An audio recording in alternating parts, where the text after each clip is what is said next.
हे यज्ञ महानस्व, तुम चारों दिशाओं में रघुकुल का यश बढ़ाओ तथा दिग्विजय प्राप्त करो। शत्रुघ्न, तुम अपनी सेना के साथ इस यज्ञ अश्व की रक्षा हेतु पीछे पीछे जाओ। ये पुण्यात्मा अश्व स्वेच्छा से जिधर जाना चाहे इसे जाने देना। इसके मस्तिष्क पर लिखे चुनौती को पद के कोई से रोके या पकड़े तो उससे युद्ध करके उसे स्वतंत्र कराना होगा। देखो, रघुवीर रहेगा तथा इस दिग्विजय अश्व के आने के पश्चात यज्ञ की पूर्णाहुति होगी। सूर्य वंश की कीर्ति पताका अब तुम्हारे हाथ में है, यह झुकने न पाए।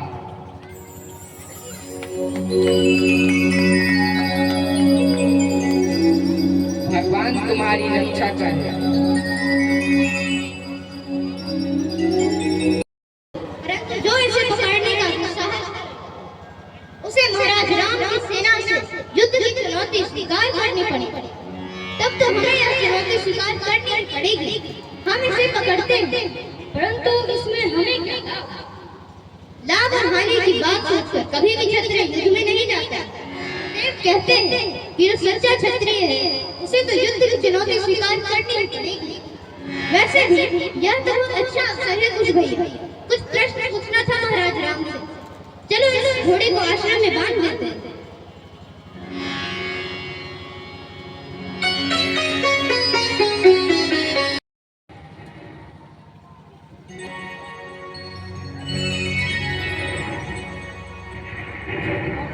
यह घोड़ा यहाँ से कहाँ चला गया? अरे घोड़ा को तो बालक लेकर जा रहा है। बालक, इस घोड़े को लेकर कहाँ जा रहे हो? अपने घर। मैंने इसे पकड़ा है। ये कोई खेलने का खिलौना नहीं है बालक, यह महाराज के यज्ञ अश्व है।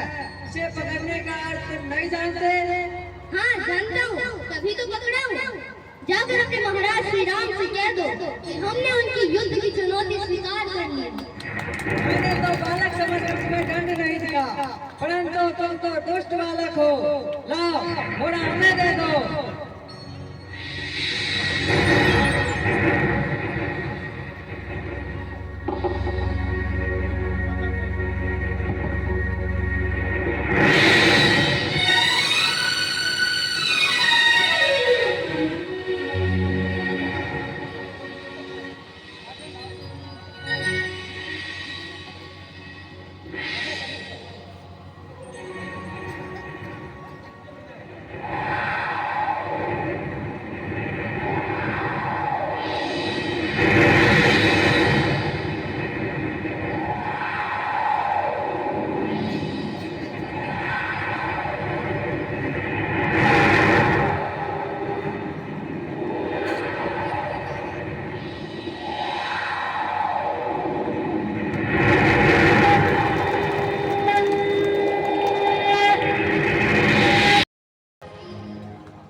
सैनिक को जान से मारने की जरूरत नहीं थी। मूर्ख था बेचारा।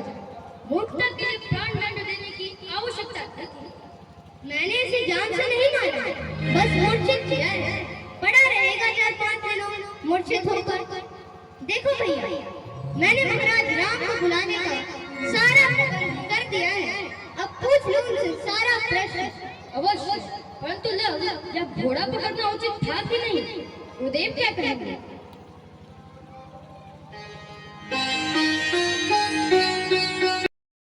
सूर्य पताका वाला रथ आ गया। अपनी प्रश्न तालिका तैयार कर। अवश्य, आने तो दो महाराज को। मैंने सुना था एक के बारे में, परंतु तुम तो दो हो।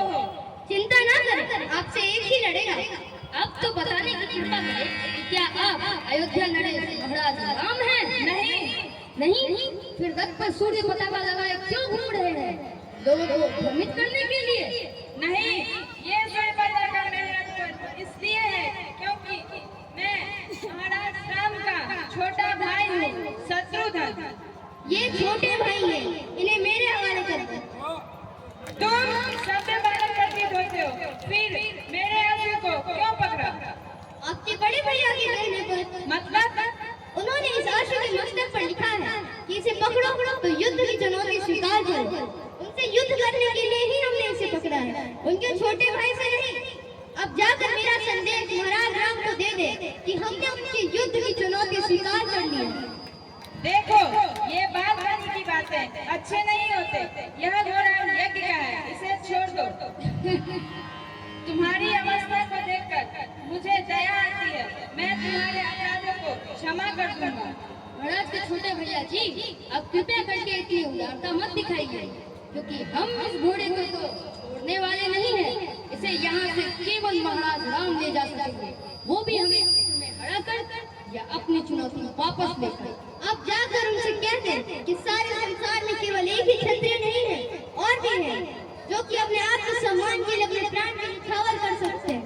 वो स्वयं आकर देखे।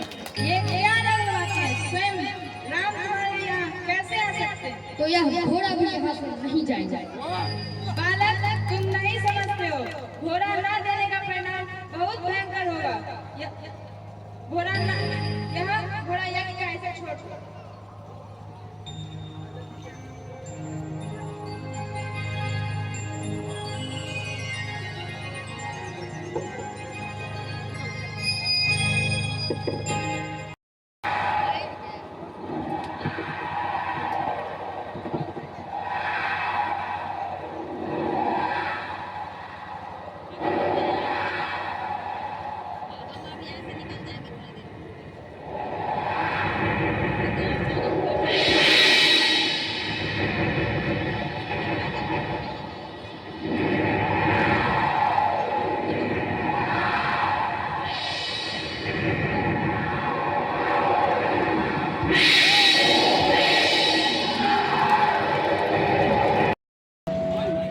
क्या दो बालकों ने? जी महाराज, दूत का कहना है दो तेजस्वी बालक जिन्होंने घोड़े को पकड़ लिया और कहा है हमें महाराज राम की चुनौती स्वीकार है, उन्हें कहो हमसे युद्ध करने आए। सेनापति के मूर्छित होने के बाद शत्रुघ्न स्वयं युद्ध करने गए और बुरी तरह घायल हुए। बड़ी आश्चर्य की बात है, ऐसे तो बालक कौन हो सकते हैं जो शत्रुघ्न जैसे धनुधर को पछाड़ दे। अब हम स्वयं जाएंगे, हमारे जाने की व्यवस्था की जाए। क्षमा करें भैया, हम लोगों के रहते आपको स्वयं जाने की क्या आवश्यकता है? अपने लक्ष्मण पर विश्वास रखिए। ठीक है भरत, लक्ष्मण के साथ जाने वाले योद्धाओं में अच्छे योद्धाओं को भेजा जाए। महाराज, दो बालकों से युद्ध करने लक्ष्मण सेना लेकर जाएगा। आप अपने दास का अपमान ना करें। नहीं लक्ष्मण, हमारा यह विचार कदापि नहीं था। हम सोच रहे थे वे दोनों बालक साधारण नहीं हो सकते हैं, अवश्य ही कोई मायावी है। ये बात है तो स्वयं काल भी आ गया तो उसे लक्ष्मण से नहीं बचा पाएगा। मुझे प्रस्थान का आदेश दीजिए।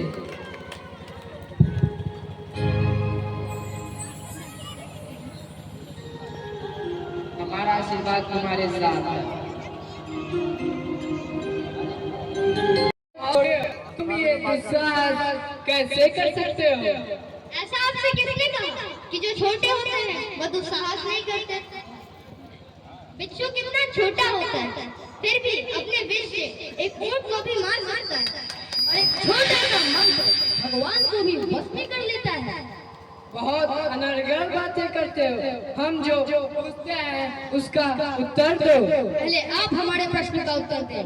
क्या आप अयोध्या नरेश महाराज राम हैं? नहीं, मैं उनका छोटा भाई लक्ष्मण हूँ। क्या आपके महाराज हमारे सामने आने से डरते हैं? क्या बकवास करते हो? क्रोध न करें महाराज, क्रोध से नाश होता है, या नाश होने से बुद्धि भटक जाती है, बुद्धि भटक जाने से मनुष्य का पतन हो जाता है। मैं तो तुम दोनों को देख तुम्हारा अपराध क्षमा करना चाहा, परंतु तुम उसके लायक नहीं हो। अपराध माफ करना न्याय के खिलाफ है। आपके अयोध्या में तो निर्दोषों को भी दंड दिया जाता है। नहीं, बिल्कुल नहीं। फिर माता पिता का क्या दोष था कि उन्हें इतना महान दंड दिया गया? क्या तब नहीं थी आपके मन में वो दया? फिर आज कहां से आ गई ये दया? कौन हो तुम लोग? अपराधी जिन्होंने महाराज के यज्ञ के घोड़े को पकड़ने का दुस्साहस किया है। अब अपनी मन की आकांक्षा को पूरा करें, अन्यथा आराम से चले जाए। डरो बालक, डरो। मैं वो लक्ष्मण हूँ जिसने मेघनाथ को मारा है। पहले तो केवल क्रोध था, अब तो अहंकार भी आ गया। तुम बहुत बोलते हो, अब तुम्हारी जीवा काटनी पड़ेगी।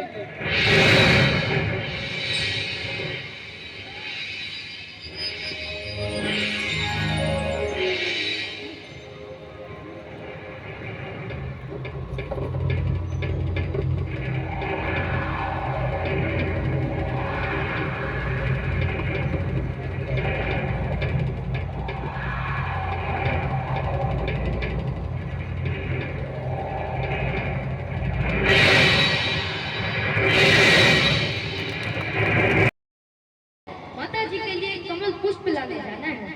तो जाओ भैया, चिंता मत करो, मैं यही हूँ। अगर महाराज राम आए तो मैं उन्हें तुम्हारे लिए रोक कर रखूंगा। जब तक तुम नहीं आते मैं उनसे युद्ध करता ही रहूंगा। हारना नहीं। नहीं भैया, गुरुदेव ने क्या किया कि अब हम सारे संसार में किसी से नहीं हार सकते। ठीक है, मैं चलता हूँ। रुको भैया, माता को मत बताना।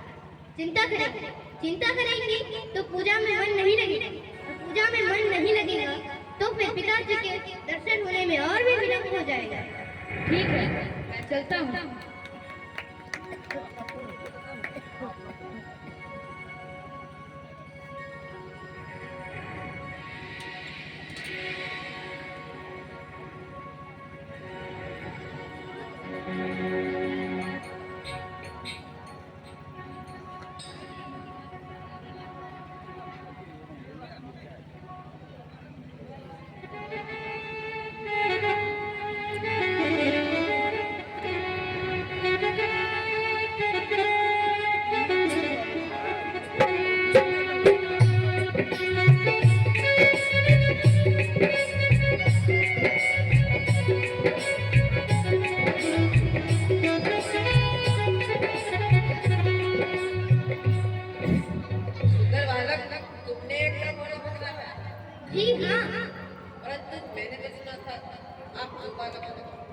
आपने बिल्कुल ठीक सुना, हम दो हैं।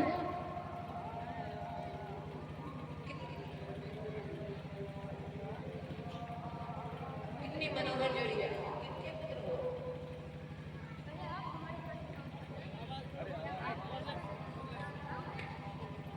नहीं, मैं उनका छोटा भाई भरत और ये वीर श्रीमान भरत, आपके बारे में गुरुदेव ने बताया है। आपके भक्ति के चरण श्रीमान भरत, गुरुदेव के अनुसार आपकी भक्ति सचमुच वंदनीय है। इसके लिए हम आपको प्रणाम करते हैं। और हे परमवीर हनुमान, आपने तो सचमुच भक्ति के चरण सीमा को सार्थक कर दिया है। इसके लिए मैं आपको कोटि कोटि प्रणाम करता हूँ। परंतु इस समय आप युद्ध भूमि में हमसे युद्ध करने आए हैं, इसलिए मैं आपसे युद्ध करने पर विवश हूँ। अभी तो आप वापस लौट जाएं और महाराज राम को भेजें। हमें उनकी चुनौती स्वीकार है।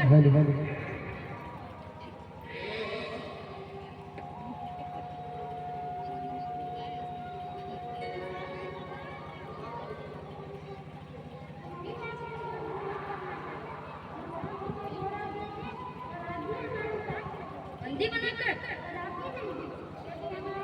मुकुट में वो जो मुकुट पहनाया हुआ है तो उसमें वो नहीं है, तो आवाज इसलिए नहीं है। हनुमान जी, आप तो वीर के साथ साथ चतुर भी बहुत हैं। मीठी मीठी बातों में मुझे फंसाकर अपने वीरता का प्रमाण अपने स्वामी के सामने रखना चाहते हैं। भैया, आप इन्हें सीधे सीधे कह दें कि महाराज राम को भेजकर हमसे युद्ध करें। तो हमसे हार कर अपने युद्ध की चुनौती वापस दे दे।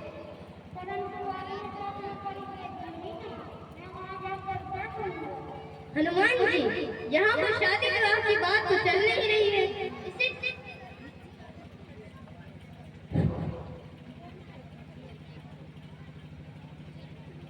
यहाँ प्रत्येक प्रश्न का उत्तर बाण होगा।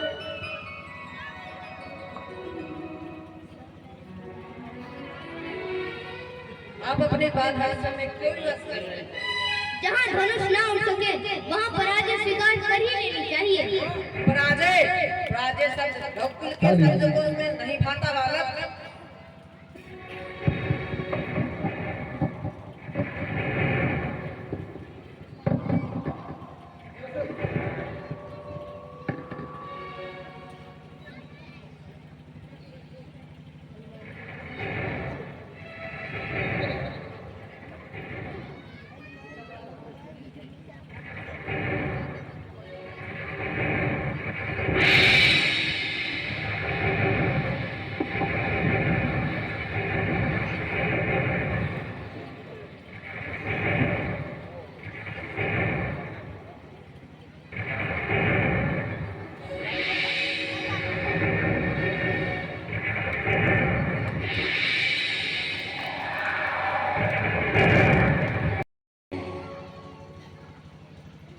आने दे।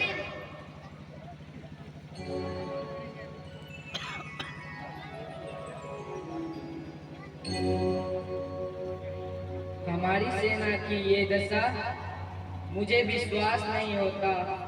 दो मुनि कुमारों ने अयोध्या के सेनाओं का ये हाल कर दिया है। अब तो मैं उन दोनों के दर्शन के लिए काफी उत्सुक हूँ।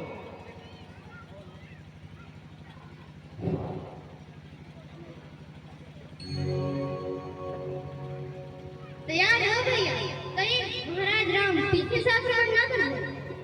नहीं लव, वह वीर है और वीर पुरुष कभी भी पीछे से या झुककर आक्रमण नहीं करते।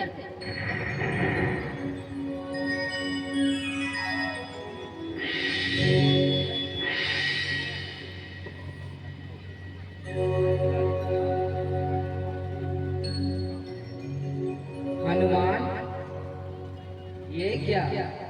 तुम जैसा भी इस प्रकार दिवक कर बैठा है।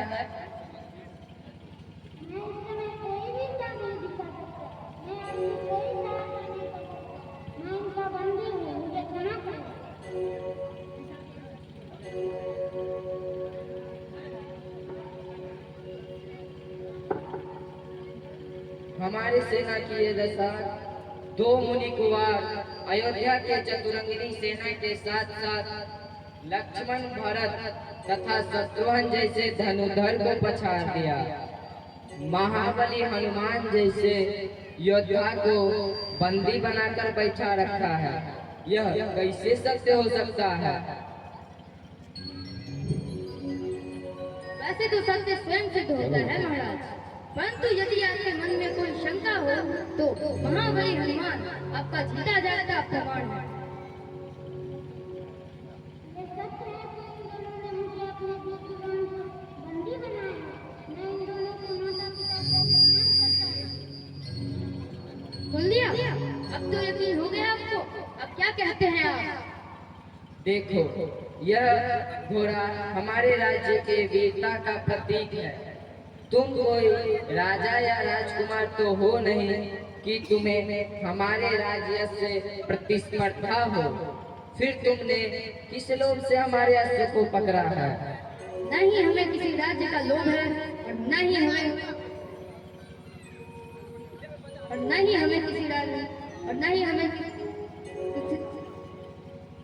किसी राज्य का लोभ है और नहीं हमें कोई रास्ता चाहिए। हमने तो बस पे लिखी है, इस घोड़े के मस्तिष्क पर लिखी चुनौती को स्वीकार किया है। परंतु क्यों? तुम्हारा इस चुनौती से क्या संबंध है? क्योंकि इस चुनौती में अहंकार की गंध है। इस चुनौती को पढ़कर ऐसा लगता है कि जैसे कि आपके अलावा और कोई क्षत्रिय नहीं है। हम भी क्षत्रिय हैं। इस चुनौती का जवाब देना हमारा कर्तव्य बनता है। आप तो क्षत्रिय का नियम जानते ही होंगे। अगर कोई क्षत्रिय किसी चुनौती को पढ़कर पीठ दिखाकर भाग जाए तो ना ही उसने अपनी माँ के दूध का ऋण चुकाया और ना ही अपने पिताजी के मान का लाज रखा। कौन है तुम्हारे पिता? अगर हमसे जीत लेंगे तो उनके पास जाइएगा। अभी से उनका पता पूछने की क्या आवश्यकता है? पहले हमसे युद्ध कीजिए। सोच क्या रहे हैं? उठाइए धनुष। बालक, मैं तुम्हारे प्रत्येक दंड को क्षमा करता हूँ। तुम मेरे यज्ञ का अश्व लौटा दो। जब रणभूमि में आ ही गए हैं तो दूसरा कोई मार्ग नहीं बचता। धनुष उठाइए। हमें विवश मत करो।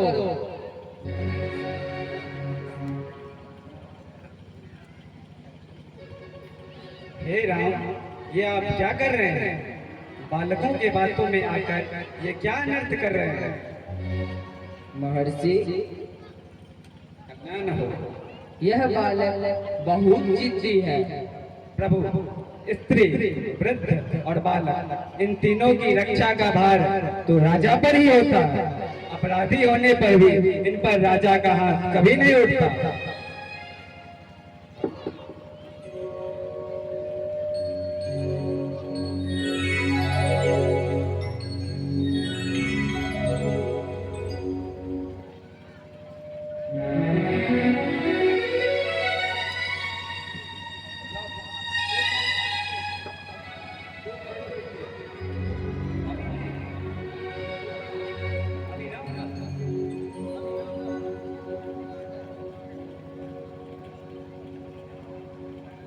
महर्षि, यह बालक बहुत जिद्दी है।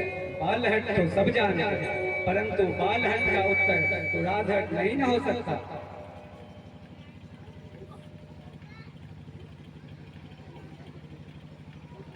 लो कुछ, ये हमारे राजा हैं। हम इनके राज्य में रहते हैं। राजा के सामने अस्त्र उठाना राजधर्म के अनुसार पाप है।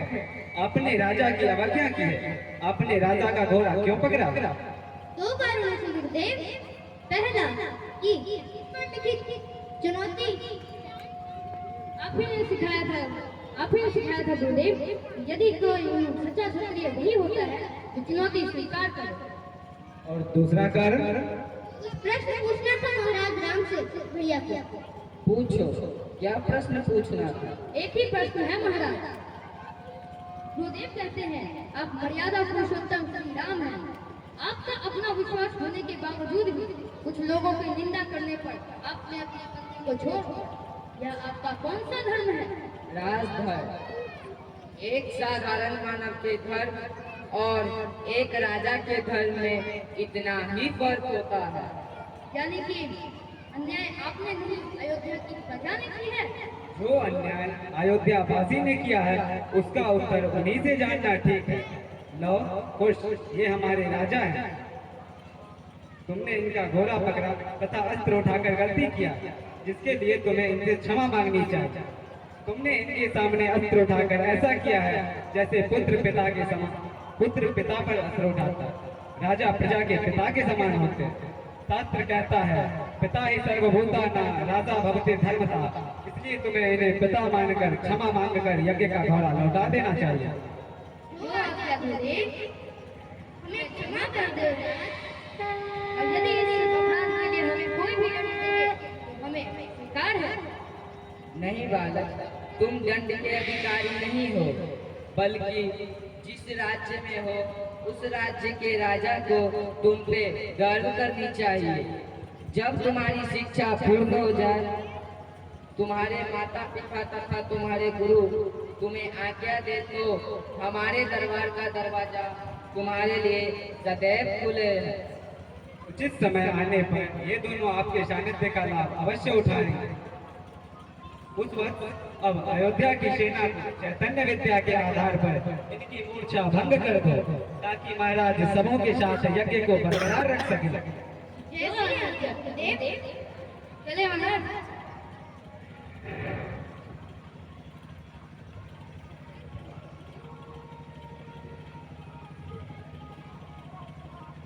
परमवीर हनुमान यज्ञ का अश्व ले जाएं।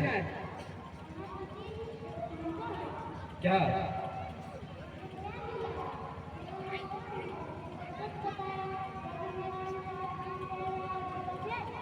हे परमवीर, आप अपनी अंतर आत्मा की शक्ति से सब कुछ देख चुके हैं, फिर भी मुझसे क्यों पूछ रहे हैं? लेकिन मेरा एक प्रार्थना है कि अभी इस बात को गुप्त ही रहने दिया जाए। उचित समय आने पर मैं स्वयं ही इस बात को प्रकट कर दूंगा। मैं देख रहा हूँ कि विधि का खेल कितना विचित्र होने वाला है, फिर भी इसे सुखद मोड़ देने की चेष्टा कर रहा हूँ।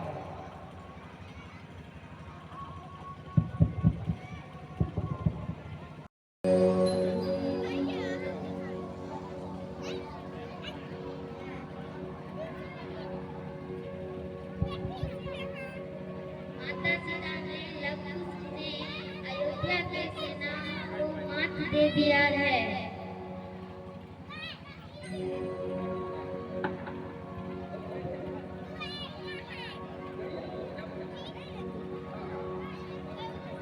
भरत, शत्रुघ्न, लक्ष्मण सबको भैया ने परास्त कर दिया।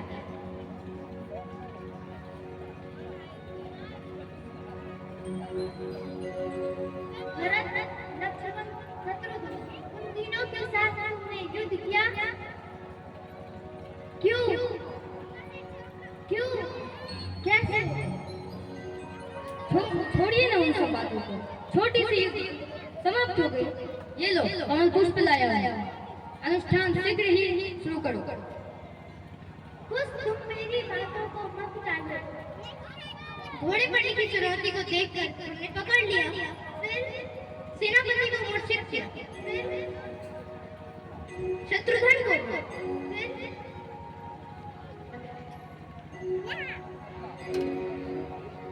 लक्ष्मण को। हाँ, फिर भरत तथा हनुमान।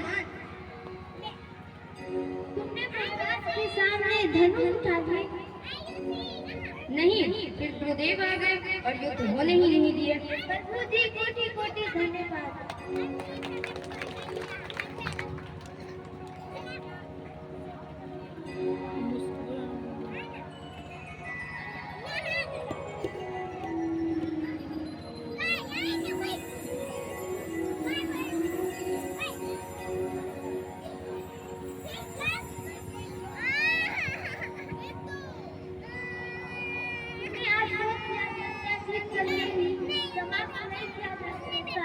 मेरे पुत्र हनुमान को तुमने बंदी बनाया। मेरे पुत्र सम्मान भरत, लक्ष्मण, शत्रुघ्न उसके साथ ऐसा किया। महाराज राम को लंकारा। नहीं, फिर गुरुदेव आ गए और युद्ध होने ही नहीं दिए। यह क्या किया तुम लोगों ने? अपने पिता की चरण छूने की जगह पर युद्ध के लिए ललकारा। क्या महाराज राम हमारे पिता हैं?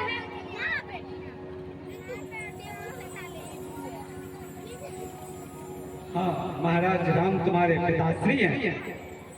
फिर यह बात आज तक हमसे क्यों छिपाई? हर बात के प्रकट होने का उचित समय होता है। हाँ, अब यह समय आ गया है जब तुम्हें अयोध्यावासी से यह प्रश्न पूछना है। मैं इन दिनों की ही प्रतीक्षा कर रहा था जब तुम्हें अयोध्या के हर घर में जाकर सीता की करुण कथा सुनाकर माता के आंचल पे लगे धब्बों को धोना होगा और प्रजा का मत बदलकर अपने माता के सामने नतमस्तक करना होगा, जिससे उनके पापों का प्रायश्चित हो सके।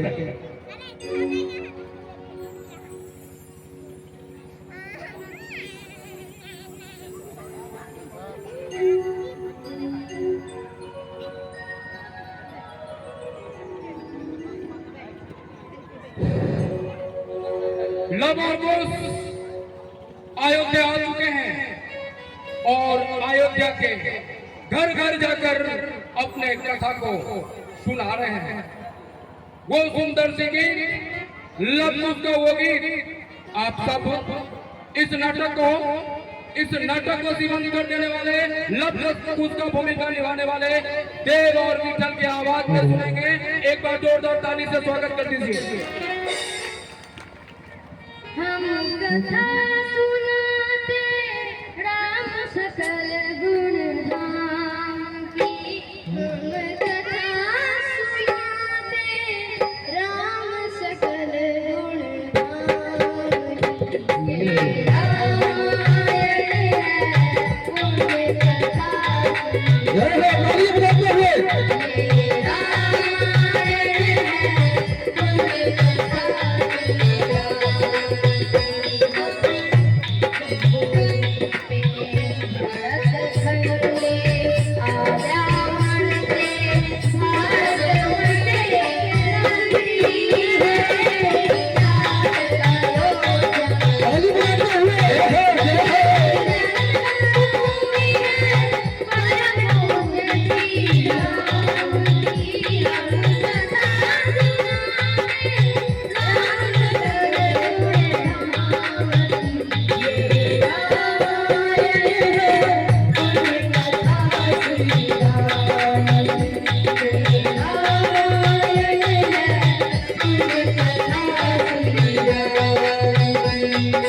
ले